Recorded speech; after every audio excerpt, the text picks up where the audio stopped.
We all remember Scott Morrison standing up saying he would bring Australians home by Christmas.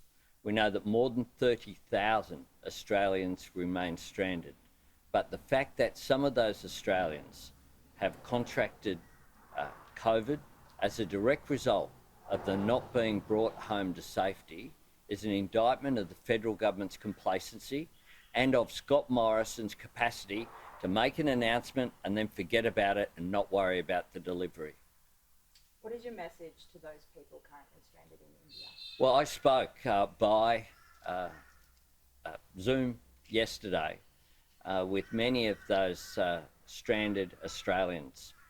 I spoke to them with Penny Wong and with Michelle Rowland. And my message to them is stay safe.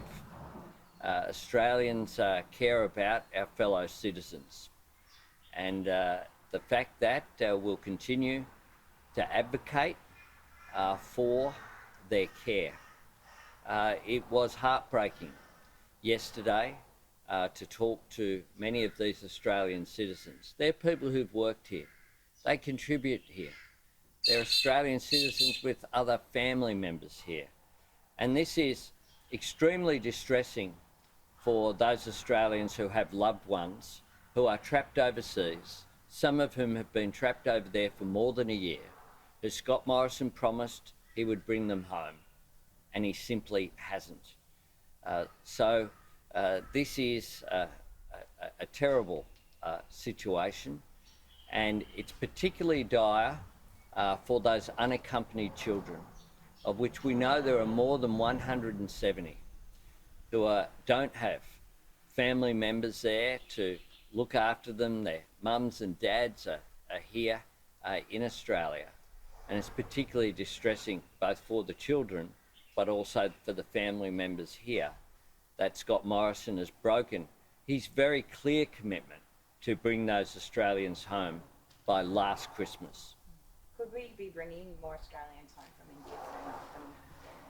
India? Scott Morrison should have kept his commitment to bring Australians home by Christmas. That was a breach of a commitment, another example of Scott Morrison's obsession with announcement and his complacency over delivery. There have never been more aviation assets sitting idle in the desert than ever before. And yet, Scott Morrison hasn't managed to fulfil that commitment. And in spite of the fact that when this outbreak occurred at the beginning of 2020, we were able to bring Australians home from Wuhan at the centre of the outbreak during that period safely by chartering flights to bring them home to Australia. Why is it that these Australians have been stranded, as they have been in so many places around the world, and in this case was threatened not only with them being locked out, but that they'd be locked up if they returned? A threat that the Prime Minister himself then walked away from, having made just days earlier. Australians in India with COVID right now are facing a crippled healthcare system. Should there be dedicated flights back to Australia for people with for COVID positive passengers?